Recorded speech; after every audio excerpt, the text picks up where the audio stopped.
শাহরু রমাদানাল্লাযী উনজিলা ফীহিল কুরআন। আমি কোরআন এসেছি ওই মাসে গো, যে মাসের নাম হলো রমজানুল মুবারক। কোরআনকে যদি জিজ্ঞাসা করি, কোরআন রাতের বেলায় এসেছো না দিনের বেলায় এসেছো? কোরআন বলে দেন, ইন্না আনজালনাহু ফি লাইলাতিল কদর। আমি কোরআন এনেছি ওই রাত্রিতে, সেটা হলো কদরের রাত্রি। ওয়া মা আদরাকা মা লাইলাতুল কদর। কোরআন বলতেছেন আমি ওই মহারাত্রি এনেছি, ইন্না আনজালনাহু ফি লাইলাতিল মুবারাকাতিন। আমি এক মহাবরকতপূর্ণ রাত্রিতে এসেছি। কোরআনকে যদি জিজ্ঞাসা করা যায়, কোরআন তোমার ওজন কত? 1.5 কেজি না 2 কেজি না 5 কেজি, 1 মণ না 2 মণ? কোরআন বলে দেন, লাউ আনজালনা হাযাল কুরআনা আলা জাবালিন লারাআইতাহু খাশিয়াম মুতাসাদ্দিআম মিন খাশিয়াতিল্লাহ। এ কোরআন যদি নাজেল করা হতো কোন পাথরের পাহাড়ের উপরে, ওই পাথরের পাহাড় সহ্য করতে পারত না, নিশ্চিহ্ন হয়ে যেত মহান আল্লাহর ভয়ে। হে কোরআন তুমি বলো কার উপর অবতীর্ণ হয়েছো? কোরআন বলে দেন, নাযালাহু আলা মুহাম্মদ। আমি ওই নবীর উপরে কোরআন নাজিল হয়েছি, যে নবীর নাম হলো মুহাম্মদুর রাসূলুল্লাহ। হে কোরআন বলো তোমার উদ্দেশ্য কি? কোরআন বলে দেন, ফামান, আমার উদ্দেশ্য হলো ইখরুজু মিনাজ যুলুমাতি ইলান নূর। কোরআন বলে আমার উদ্দেশ্য হলো ইখরুজু মিনাজ যুলুমাতি ইলান নূর, অন্ধকার কুয়াশা থেকে মানুষকে টেনে এনে আলোর পথ দেখাবার জন্য আমি কোরআন এসেছি। হে কোরআন তোমাকে মানিলে কি হবে আর না মানিলে কি হবে? কোরআন বলে দেন, ফামান তাবে। এ বাবা একজন বসলো, ওদের অসুবিধা হচ্ছে, একজন নিচে বস।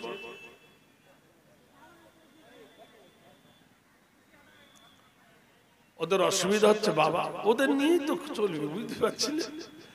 ফামান তাবিআ হুদায়া ফালা খাউফুন আলাইহিম ওয়ালা হুম ইয়াহজানুন।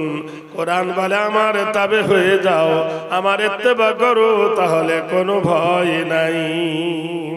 কোরআনকে জিজ্ঞাসা করো, কোরআন কি নাম রে? বহিনের জন্য দিল 500 টাকা দান, এ দানের খোদা তুমি দিও প্রতিদান, এই দান কবুল করো তুমি রহমান। বহিনের জন্য দিল 500 টাকা, আল্লাহ ঘোরাও তুমি তার ভাগ্যের চাকা। আর যে আশায় খোদা করিল সে দান, উদ্দেশ্য সফল তুমি করো রহমান। দাদা দাদি নানা নানি 20 টাকা দিল, জানে মালে খোদা তুমি রেখো তারও ভালো। যে আশায় দিল দান মাদ্রাসারও লাগিয়া, উদ্দেশ্য সফল দারো করো সফদি আমিন। তাহলে কোরআন উত্তর দিতে পারে। কোরআনকে জিজ্ঞাসা করলে জবাব মেলে। পৃথিবীর কোন কিতাব কোরআনের মতন উত্তর দিতে পারে না। ভাইরা আমার, বিশ্ব বরেণ্য নেতা, সময় বড় কম, বিশ্বের বরেণ্য নেতা জনাবে মুহাম্মদুর রাসূলুল্লাহ সাল্লাল্লাহু আলাইহি সাল্লাম মক্কার, এই গল্প করবি তো তোদের সব খুলে বলে দেব।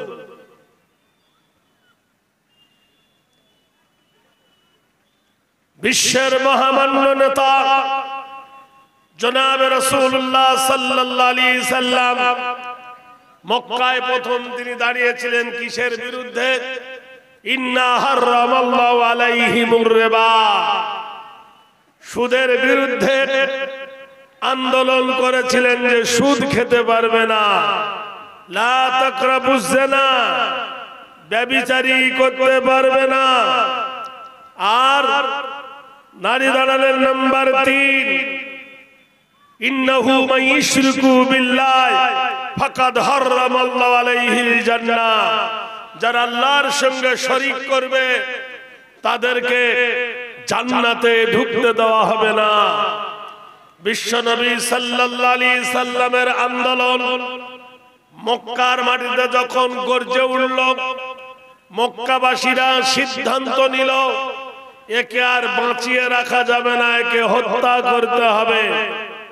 একদিন গভীর রাতে তাদের মিটিং সাপেক্ষে আল্লাহর নবী ফজরে নামাজ পড়তে যাবেন কিংবা কাবা শরীফে যাবেন, সকাল বেলায় একসঙ্গে যুবকরা অস্ত্র হানবে বিশ্ব নবীর উপরে।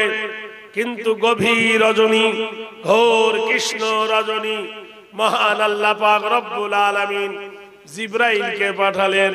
কোরআন আল্লাহ বলেন ইন্না বাতশা রাব্বিকা লাশাদীদ ইন্নাহু হুয়া ইবদি ওয়া ইউঈদ ওয়া হুয়াল গফুরুল ওয়াদুদ যুল আরশিল মাজিদ ফাআলুল লিমা ইউরিদ।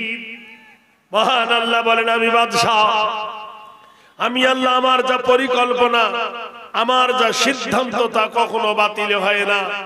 গভীর রজনীতে চতুর্দিকে যুবকরা যখন ঘিরে বিশ্ব নবীকে হত্যা করবে, জিবরিল আমিনকে আল্লাহ পাঠিয়ে দিলেন, যাও হে জিবরিল, আমার নবীকে এখনি স্বর্গদপি মা গৌরীয়সী জন্মভূমি জানিবে চ নীতি নাম নৃত্য চর্চিত মক্কা হেরি নাম কল্যাং সর্বিত কল্যাং সর্বদায় নমস্তিতে পূজ্যত কল্যাং বাক্যায় নমঃ। তার সেই প্রিয় জন্মভূমি, তার সেই মাতৃভূমিকে ছেড়ে এখনই এই গভীর রাতে সকাল হওয়ার আগে যেন মক্কা ছেড়ে তিনি চলে যান। বিশ্বনবী সাল্লাল্লাহু আলাইহি সাল্লাম দেখলেন চতুর্দিকে কাফেররা ঘিরে আছে, তিনি হাতে করে বালু নিলেন, সেই কাকুর বালুকে এক জায়গায় করে বিশ্বনবী কোরআনের একটা মুকাদ্দাস আয়াত পড়লেন। কোরআনের আয়াতটা ছিল এই, আল্লাহু লা ইলাহা ইল্লা হুয়াল হাইয়ুল কাইয়্যুম ইলা আখির। এই বলে বালুর ওপর তিনি ফুঁক দিয়েছিলেন, বালু উড়ে গেল।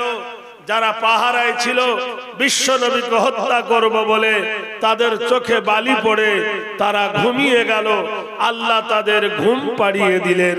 মহান আল্লাহ নেক্সট নবীকে জিজ্ঞেস করছেন, আমার রামাইতা ইজ রামাইতা ওয়ালাকিন্নাল্লাহ রামা।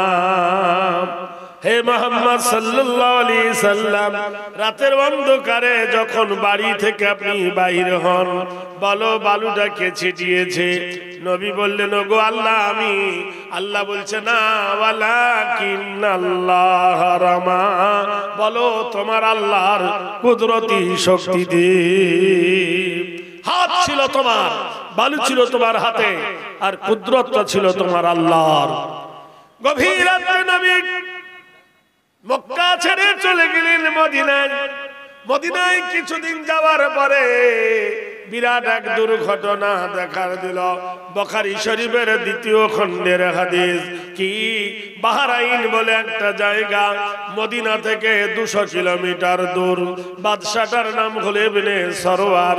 সে করত কি, প্রতি রাতে একটা করে নারী ছেলে তুলে আনতো। একটা নারীকে তুলে এনে জোর করে নারীটার সঙ্গে অবৈধ কাজ করত। তারপর সকাল বেলায় মেয়েটাকে কতল করে দিত। হাহাকার উঠে গেল। কারো বোন, কারো খালা, কারো পিসি, কারো মাসি, এইভাবে নারী হত্যা হতে লাগলো। সবাই মিলে বলল, শোন, আন্দোলন করব কাকে নিয়ে? আন্দোলনের মহান নেতাকে তোমরা তো তাড়িয়ে দিয়েছো, এক্ষুনি একটা ব্যবস্থা করো। মক্কার বড় বড় কাফের লিডাররা বসে মিটিং শুরু করলো। এই মিটিংয়ে তারা বলল, শোনো, এর একমাত্র উপায় হলো মুহাম্মদুর রাসূলুল্লাহ, তিনি সত্যবাদী, তার আন্দোলন ছাড়া আর কাউকে শাসন করা যাবে না। বেদের অধ্যায়ে বলা হয়েছেন অংসর্গদপি গরিয়সী নব সত্তাধায় কল্যাণেরি অংসর্ববয় মোহাম্মদ হেরি নাম চরিতত্ব লা ইলাহা ইল্লাল্লাহর কৃপা করং সত্যং সত্যং সর্বনামং অনস্তিত বয় নমস্তিত বয় সর্বকল্যাণেরি সর্বভূত বয়। বেদ বলা হয়েছে এমন একজন মহামানুষ, তিনি শিশুবেলা থেকে জন্ম নিয়ে ইন্তেকাল অবধি জীবনে কোনোদিন মিথ্যা বলেননি। তার আইন, তার কানুন মরণ পর্যন্ত মানুষ শুনে নেন, কিয়ামত পর্যন্ত তবদিল হবে না, বদল হবে না। এমন একজন মহামানুষ বিশ্বনবী সাল্লাল্লাহু আলাইহি সাল্লাম, যার চরিত্রের মধ্যে কোনো ভুল ছিল না। সত্যম কল্যাণ সর্বভূতে গরিয়সী কল্যাণ অল্লাহ অল্লাহর বসি সর্বভূত নম। এমন তার চরিত্র, এমন তার ইখলাস, এমন তার আখলাক ছিল, এমন যে আকীদা ছিল, সারা পৃথিবী হুমড়ি খেয়ে পড়বে, দুমড়ে পড়বে তার চরিত্রের কাছে। কোরআন যার সামনে বলেছেন, আল্লাহর কোরআন যার সম্পর্কে জানিয়ে বলেছে ইন্নাকা লালা খুলুকিন আযীম, নিশ্চয় তোমার চরিত্র হলো বড়। মক্কাবাসী চিঠি লিখলো, ওগো আমার দয়ার নবী মুস্তাফা, আমরা মক্কার মানুষ, তোমার জন্য দুঃখিত, তোমাকে তাড়িয়ে দিয়ে আমরা ভুল করেছি। বাহরাইনের বাদশা প্রতিদিন নারী নির্যাতন করে, এর বিরুদ্ধে তোমাকে আন্দোলন করতে হবে, তাই তোমার কাছে অনুরোধ করতেছি। এ কথা শোনার পরে বিশ্ব নবীর প্রাণ কেঁদে উঠল। মসজিদে নববীতে আল্লাহর নবী মিটিং ডাকলেন। সেই মিটিংয়ের মধ্যে ৩০০ জন তরুণ, ৩০০ জন অ্যাডাল, ৩০০ জন মডার্ন যুবক, তারাই হাত তুললেন আল্লাহর নবী সাল্লাল্লাহু আলাইহি সাল্লামের সামনে। ওয়া তানা ওয়া সামিনা ওয়া সাল্লামনা, আমরা মেনে নিলাম, আমরা শুনলাম, আমরা কবুল করলাম। হে আল্লাহর নবী, আপনি কি বলছেন বলুন। আল্লাহর নবী বললেন, বাহরাইনের বাদশার বিরুদ্ধে তোমাদেরকে লড়াই করতে হবে। একজন বললেন, হে আল্লাহর নবী, বাহরাইনের বাদশার বিরুদ্ধে লড়াই করব, আমাদের গলা কাটা যাবে, বিবি বিধবা হয়ে যাবে, আমরা কি পাবো? কোরআন জানিয়ে দিল, ওয়ালা তাহসাবান্নাল্লাযীনা কুতিলু ফী সাবিলিল্লাহি আমওয়াত বাল আহয়াউন ইনদা রাব্বিহিম ইরযাকুন। তোমরা দিনের জন্য যারা কতল হবে, দিনের জন্য যাদের গলা যাবে, ইসলামের জন্য যাদের প্রাণ যাবে, তোমরা মরে গেছো কথা বলা হবে না। ইনদা রাব্বিহিম ইরযাকুন, তোমাদের কবরে রহমত দেওয়া হবে। আরেকজন বললেন, ওগো আল্লাহর নবী, আমরা কি পাবো? কোরআন জানিয়ে দিল, ওয়ালা তাকুলু লিমান ইয়াকতালু ফী সাবিলিল্লাহি আমওয়াত বাল আহয়াউন ওয়ালাকিন লা তাশউরুন। যারা দিনের জন্য কতল হবে, যারা দিনের জন্য শহীদ হবে, ওরা মরে গেছে বলা হবে না, ওরা জীবিত, ওদের জিন্দেগি সম্পর্কে তোমরা জানো না। আরেকজন বললে, ইয়া রাসূলুল্লাহ, কি পাওয়া যাবে? বলে, তোমাদেরকে আল্লাহ জান্নাত দান করবে। বলে, জান্নাতটা কত বড়? জান্নাতিল আরদুহা কারবিস সামাওয়াত, আকাশ আর জমিন যেমন দীর্ঘ প্রস্থ, এত বড় একটা জান্নাত আল্লাহ তোমাদের দান করবে। সাহাবারা রাজি হয়ে গেল। আল্লাহর নবী বললেন, তাহলে তোমরা সাজো। যখন তারা সাজু সাজো, সবাই সাজতেছে, তাদের মধ্যে একজন কমান্ডার বানানো হলো। ওই কমান্ডারটার নাম হলো হযরতে সাঈদ রাদিয়াল্লাহু তাআলা আনহু। যখন তাদের যুদ্ধের দামামা বেজে উঠবে, সবাই যখন জামা কাপড় পরেছে, এমন সময় দরজার গেটের কড়া নড়ে উঠল। কে কে ডাকে? একজন মা এসে দরজার গেটে ডাক দেয়, ও বাবা সাঈদ, আমি তোমার মা ডাকতেছি। সাঈদ ছুটে গিয়ে বলছে, মা কি ব্যাপার? মা বলছে, প্রসবের যন্ত্রণাতে কাতর হইয়া বিবি তোমার কাঁদতেছেন গড়াগড়ি দিয়া।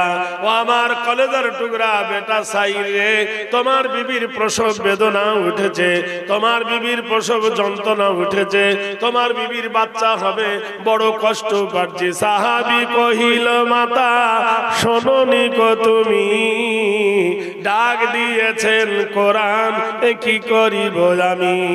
সাহাবী বললেন গো মা তুমি কি শুনতে পাওনি গো মা, ইসলাম ডেকেছে, কোরআন ডেকেছে, জাহিদু ফি সাবিলিল্লাহি বিআমওয়ালিকুম ওয়া আনফুসিকুম যালিকুম খায়রুল লাকুম ইন কুনতুম তা'লামুন। তোমরা যদি মুমিন হও জিহাদ করো আল্লাহর রাস্তায়, সাহায্য করো দিয়ে কি দিয়ে, বিআমওয়ালিকুম তোমার মাল দিয়ে, ওয়া আনফুসিকুম তোমার জান দিয়ে। মা বলছে বেটা প্রচন্ড বেদনায় তোমার বিবি কাঁদতেছেন, বেটা রে প্রসবের যন্ত্রণা উঠেছে, বড় বিপদ রে বেটা। বেটা বললেন মা আমি গেলেও কমবে না, না গেলেও বাড়বে না, আমি একটা ডাক্তার দিয়ে পাঠাচ্ছি। মা বলে দাও তাহলে। বলে ওয়ানুনাজ্জিলু মিনাল কুরআনি মা হুয়া শিফাউ ওয়া রাহমাতুল লিল মুমিনিন। কোরআন হলো বড় ঔষধ, কোরআন হলো বড় মেডিসিন। মা গো এক গ্লাস পানি নিবে, ফাসায়াকু ফি কাহুমুল্লাহু ওয়া হুয়াস সামিউন আলিম। সেই পানিতে পড়ে তোমার বৌমাকে খাইয়ে দেবে, আল্লাহ পাক রব্বুল আলামিন বেদনা নাশ করে দেবে। যদি খুব যন্ত্রণা হয় পেটের উপর হাত রেখে পড়বে, ওয়াবিল হাক্কে আনজালনাহু ওয়াবিল হাক্কে নাযালা ওয়া মা আরসালনাকা ইল্লা মুবাশশিরাও ওয়া নাযীরা। মাকে বেটা বিদায় দিয়ে দিলেন, সবাই সেজে গুজে। আপনারা জানেন আল্লাহর নবীর তৈরি করা প্রথম মসজিদ, মসজিদের নাম হলো মসজিদে কোবা। মসজিদে কোবার কাছে আল্লাহর নবী বললেন তোমরা সবাই মিলে ঘোড়ার পিঠে উঠে চাবুক ধরো, ঘোড়ার লাগাম ধরার পর নাস্তাইনু বিল্লাহ ওয়া নাতাওয়াক্কালু আলাই নাসরুম মিনাল্লাহি ওয়া ফাতুহুম কারীব ওয়া বাশিরিল মুমিনিন। তোমাদের জীবন, তোমাদের জৈবন, তোমাদের মন এবং প্রাণ দেহ আল্লাহর উপর সঁপে দাও, তাহলে ওয়াকানা হাক্কান আলাইনা নাসরুল মুমিনিন। আমার আল্লাহর হক হয়ে যায়, আমি মুমিনকে সাহায্য করি। আল্লাহ দূরটা নিকট করে দেবে, মুশকিলটা আসান করে দেবে। আল্লাহর উপর তোমরা ভরসা রাখো। সাহাবীদের যখন তারা লাইন দিচ্ছেন, এমন সময় মা ছুটতে ছুটতে এসে বললেন বুনাইয়া, হে আমার কলেজার টুকরা বেটারে, হে আমার নয়নের তারা বেটারে, শোন প্রসবের যন্ত্রণা থেকে পরিত্রাণ পেয়ে তোমার বিবি আমার বৌমা একটা পুত্র সন্তান জন্মগ্রহণ করেছে। বেটা বললেন মা ওর নাম রেখে দাও আব্দুর রহমান। একসঙ্গে 300 যুবক দুর্গমগিরি কান্তর মরু দুস্তর পারাপার, লঙ্গিতে হবে রাত্রি নিশীতে যাত্রীরা হুঁশিয়ার। ধরি আছে পাল, ছিঁড়ি আছে পাল, কে ধরিবে হাল, কে আছে জুয়ান হও আগুয়ান, ডাকিছে ভবিষ্যৎ এ তুফানে ভারী, দিতে হবে পারি হাঁকিছে ভবিষ্যৎ। বাজিছে দামামা বাঁধরে আমামা, সেরে উঁচু করি মুসলমান, নয়া জামানার ডাক এসেছে, ভাঙা কেল্লা উড়ে যায় নিশান। একসঙ্গে 300 সাহাবীরা মুজাহিদরা ঘোড়া ছুটালেন মরুর বালুর ওপর দিয়ে। পৌঁছে গেল তারা কোথায়? ওই সেই জায়গা বাহরাইন। বাহরাইনের পৌঁছে গিয়ে 24,000 বাহরাইনের সৈন্যর সঙ্গে 300 মুসলিমের লড়াই শুরু হয়ে গেল। বন্ধুরে আমার, যুদ্ধের দামামা যখন বেজে উঠেছে, রণাঙ্গনের মধ্যখানে মুজাহিদদের মধ্যে 100 জন মুজাহিদ শহীদ হয়ে গেল। তারপর আরেকশো মুজাহিদ শহীদ হয়ে গেল। তারপরে আরো 30 জন শহীদ হয়ে গেল। হাদিসে এসেছে 230 জন মুজাহিদ শহীদ হয়ে গেল। ইন্না লিল্লাহি ওয়া ইন্না ইলাইহি রাজিউন। 70 জন মুজাহিদ বন্দী হয়ে গেল, কাফেরদের হাতে বন্দী হয়েছে। রাতের গভীরে অন্ধকারে বাদশাহ ইবনে সরওয়ার জেলখানায় এসে বললেন, ওগো নবী প্রেমিকরা, ওগো মুসলমানেরা, তোমরা আমার বন্দী, আমি তোমাদের মেহমানদারি করব। আমার রুটি খাও, আমার গোশত খাও, আমার পানি খাও। সাহাবীরা সারাদিন লড়াই করে সন্ধ্যাবেলায় সামনে গোশত দেওয়া হয়েছে, রুটি দেওয়া হয়েছে, তারা কেউ খেলো না। বাদশাহ বললেন, তোমরা খাবে না কেন? তারা বলল, আমরা হারাম জিনিস খাবো না। বলে, হারাম কিসে?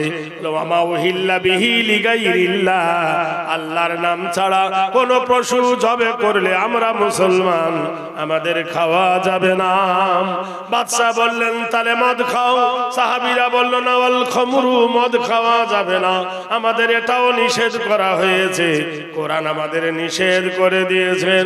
বাদশাহ বললেন, তাহলে দাঁড়াও, তোমাদের ইমানের 12টা বাজায়, আগে তোমাদের বেঈমান করব, তারপর তোমাদের মেরে ফেলবো। এই বলে বাদশাহ ফিরে গেলেন। তার মহল থেকে 70 জন রমণী, 70 জন নারীকে সাজালেন। 70 জন নারীকে পরিপক্কভাবে সাজায় বলল, যাও জেলখানাতে গিয়ে ওই 70 জন মুজাহিদের ঈমানকে নষ্ট করে দাও। নারায়ে তাকবীর। হে মুসলমান, হে মুসলিম, জেনে রেখে দিও, আমরা ইতিহাস গড়ি, আমরা ইতিহাস পড়ি না, আমরা ইতিহাস গড়ি। আমরা সেই মুসলমান, আমরা সেই মুমিন। কবি নজরুল বলেছেন, আল্লাহতে যার পূর্ণ ঈমান, কোথা সে মুসলমান, কোথা সে অভিদ আরিব যার, জীবন মৃত্যু জ্ঞান, কোথা সে মুসলমান।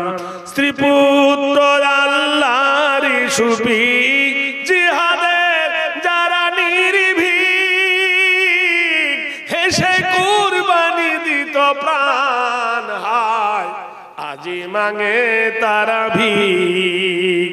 কোথাও সে শিক্ষা আল্লাহ ছাড়া, ত্রিভুবনে ভয় করিত না যারা, আজাদ করিতে এসেছিল তারা, সাথে লয়ে কোরআন, কোথা সে মুসলমান।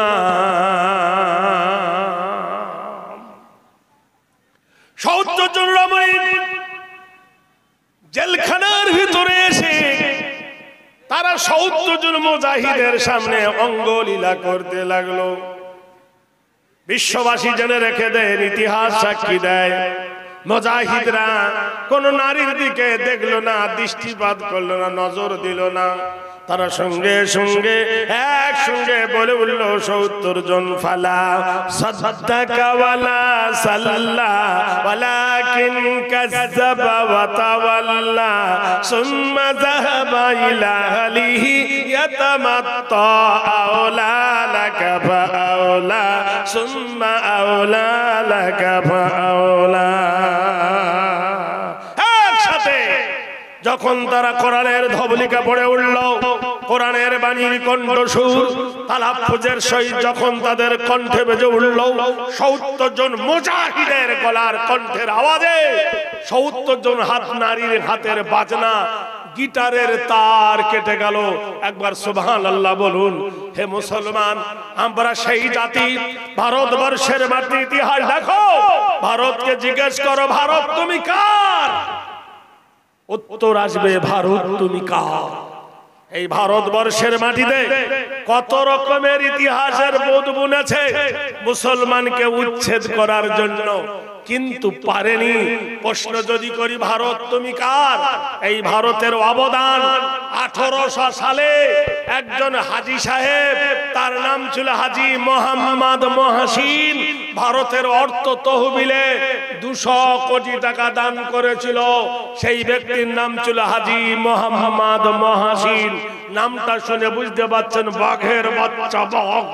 আর একজন ব্যক্তির অবদান ছিল, সেই ব্যক্তিটার নাম হলো শের শাহ, যিনি হাওড়া থেকে পাঞ্জাব পর্যন্ত 4 লেন রাস্তা তৈরি করেছিলেন। তিনি সেই বাদশাহ শের শাহ বলেছিলেন, ইনশাআল্লাহ আগামীতে যদি আমি বেঁচে থাকি সুদূর ভারত থেকে মদিনাতুল মুনাওয়ারা পর্যন্ত রাস্তা টেনে দেব। কিন্তু আফসোস, দুঃখের বিষয়, তিনি আর বেঁচে ছিলেন না। বারুদের গলায় আগুন লেগে তিনি শহীদ হয়ে গিয়েছিলেন। বন্ধুরে আমার, দোস্তরে আমার, ভারতের ইতিহাস তৈরি করো। আমরা ভারতের ইতিহাস পড়ি না, আমরা ইতিহাস গড়ি। এই ভারতবর্ষের মাটিতে যখন এনআরসি করব বলে হোড়াহড়ি করতেছিল, সেই সময়কালীন আপনারা জানেন ভারতের সুপ্রিম কোর্টে বিচার হবে, মুসলমানকে উচ্ছেদ করবে, ভারত থেকে মুসলমানকে তাড়িয়ে দেবে, নেড়ে ভারত থেকে দেবে তেড়ে। সেই সময় একজন হিন্দু লয়ার পুলিন গোস্বামী তিনি উঠে বলেছিলেন, ইওর অনার, মুসলমানকে তাড়াবেন, মুসলমানরা যা দিয়ে গেছে বিশ্বের কেউ তা দিতে পারেনি। উনি বললেন, মুসলমানরা কি দিয়েছে? বলে ধরে নেন মুসলমানদের যে বাদশাহ সম্রাট শাহজাহান, তিনি একটা তাজমহল বানিয়েছিলেন, সেটা একটা কবর। সেই কবরের খবর নেন, তার মাসে টিকিট বিক্রি হয় 8 কোটি টাকা। যেটা 8 কোটি টাকা টিকিট বিক্রি হয়, বছরে বিক্রি হয় 8 12 96 কোটি টাকা। যেখান থেকে 96 কোটি টাকা ভারতের অর্থ তহবিলে ঢোকে। ভারতের মাটিতে একজন ব্যক্তির মিনার, তার নাম হলো কুতুব মিনার, কুতুবউদ্দিন বখতিয়ার খিজরি। সেই মিনার দেখতে গেলে তার টিকিট লাগে 80 টাকা। সেখান থেকে প্রতি মাসে 3 কোটি টাকা আসে। ইওর অনার, ভারতের হুমায়ুন শাহর যে ঘর, তার ঘর ফতেপুর, আর আকবরের হলো লালকেল্লা, আর শাহজাহানের লালকেল্লা, এখান থেকে আসে মাসে 2 কোটি টাকা। তাহলে বছরে হয় 24 কোটি টাকা। মুর্শিদাবাদের বেঙ্গলে একটা ঘর আছে হাজার দুয়ারি, সেই হাজার দুয়ারি লোয়া প্লেস বলা হয়, সেখান থেকে আসে মাসে 2 কোটি টাকা, বছরে হয় 24 কোটি টাকা। এই সব টাকাগুলো ভারতের অর্থ তহবিলে ঢোকে। হাজী মোহাম্মদ মহাসিন, যে হাজী মোহাম্মদ মহাসিন 200 কোটি টাকা 1800 সালে দান করেছিল। 1800 সালে যদি 200 কোটি টাকা দান করে, তাহলে 1805 সালে হবে সেটা 400 কোটি টাকা। 8 সালে তাহলে 10 সালে হবে 800 কোটি টাকা। 15 সালে হবে 1600 কোটি টাকা। 20 সালে হবে 3200 কোটি টাকা। 25 সালে হবে 6400 কোটি টাকা। তাহলে 30 সালে হবে 128 কোটি টাকা। যদি হয় 35 সালে তার ডবল, 40 সালে তার ডবল, এইভাবে 100 বছর হিসাব করিলে ভারত তুমি জবাব দিতে পারবে না। উল্টে জবাব আসবে, ভারত তুমি কার? জোরে বলুন নারায়ে তাকবীর। শুনেছি বিহারীদের গলার আওয়াজ খুব জোর। বাহাদুর হো তো ফিকির क्यों करते हो भाई? একবার জোরে দেওয়া যাবে নারায়ে তাকবীর। হলো না। এখানেতে ছোট বড় আছেন যত বীর, উচ্চ স্বরে বলি একবার নারায়ে তাকবীর। নারা মানে উঁচু, তাকবীর মানে ধ্বনি। আল্লাহু আকবার বলো রে মুমিন, জারি আকাশ তারি জমিন। নারায়ে তাকবীর। যে হাজী মোহাম্মদ মহাসিন ভারতকে দিতে পারে, আজ ভারতবর্ষের মাটিতে যত মসজিদ কোন হিন্দুর দানে হয়নি, ভারতের যত মাদ্রাসা কোন হিন্দুর দানে হয়নি, মুসলমানের রক্ত দেওয়া কষ্টার্জিত সম্পদ দিয়ে এই প্রতিষ্ঠান তৈরি হয়। ভাইরা আমার, বন্ধুরা আমার, আপনাদের এই পিপড়া গ্রামের এই যে প্রতিষ্ঠান, যেখানে আল্লাহওয়ালা তৈরি হয়, যেখানে নবীওয়ালা তৈরি হয়। আল্লাহর নবীর সোনা মুখের একটা হাদিস, ইজা মাতাল ইনসান, মানুষ যখন মরে যায়, ইনকাতা আনহু আমালুহু, নেকির দরজা বন্ধ হয়ে যায়। মানুষ মরে গেলে নেকি করতে পারে না, গুনাহও করতে পারে না। ইল্লা মিন সালাসাতিন, তিনটা দরজা খোলা থাকে। ইল্লা মিন সাদাকাতিন জারিয়া, একটা হলো সাদকায়ে জারিয়া। নারে তাকবীর! আপনাদের যাদের বাপ মরে গেছে, আপনাদের যাদের মা মরে গেছে, সেই বাপের একটা কাফনের একটা সদকা দেওয়ার মতো আমার হাতে 5টা আঙ্গুল আছে। এই 5টা আঙ্গুল মিলালে আল্লাহ হয়। কোন একজন ব্যক্তি এই মাদ্রাসাকে প্রতিষ্ঠিত করার জন্য আপনাদের কাছে আমার দাবি, হয় 1000 ইট, না তো 10,000 টাকা দেওয়ার মতো কোন একজন আল্লাহওয়ালা দাঁড়াতে পারেন। মাদ্রাসার অবস্থা দেখেছি, বড় দুর্বল অবস্থা। ভাইরা আমার, বন্ধুরা আমার, পূর্ণিয়া ডিস্ট্রিক্টে আমি বহুদিন থেকে আসছি। আমার এই জলসার জীবন চলছে 40 থেকে 41 বছর, কিন্তু এই রকম গরিব মাদ্রাসা খুব কম দেখেছি। আপনাদের মধ্যে এমন কোন একজন আল্লাহওয়ালা 10,000 টাকা তার আব্বার জন্য 5,000, মায়ের জন্য 5,000 টাকা নিয়ে যদি আসেন, নগদ অথবা বাকি, as-সাদাকাতু তারাদ্দুল বালা তাজিদু ফিল উমর, কোন একজন ব্যক্তি উঠতে পারেন যে আমি মাওলানা 10,000 টাকা মাদ্রাসাকে প্রতিষ্ঠা করার জন্য দেব, নগদ অথবা বাকি, তার জন্য মুসাফির হালত আমি দোয়া করব। আমি দক্ষিণ 24 পরগনার মানুষ, বড় দূর থেকে এসে এখানে জুম্মার নামাজ আদায় করেছি। আছেন করে বন্ধু? নফস কইবে তৃষ্ণা তোর কমে যাবে, শয়তান বলবে তৃষ্ণা তোর কমে যাবে। আল্লাহ বলছেন, ইন তানসুরুল্লাহ ইয়ানসুরকুম, তুমি যদি ইসলামকে সাহায্য করো, তোমাকে আল্লাহ সাহায্য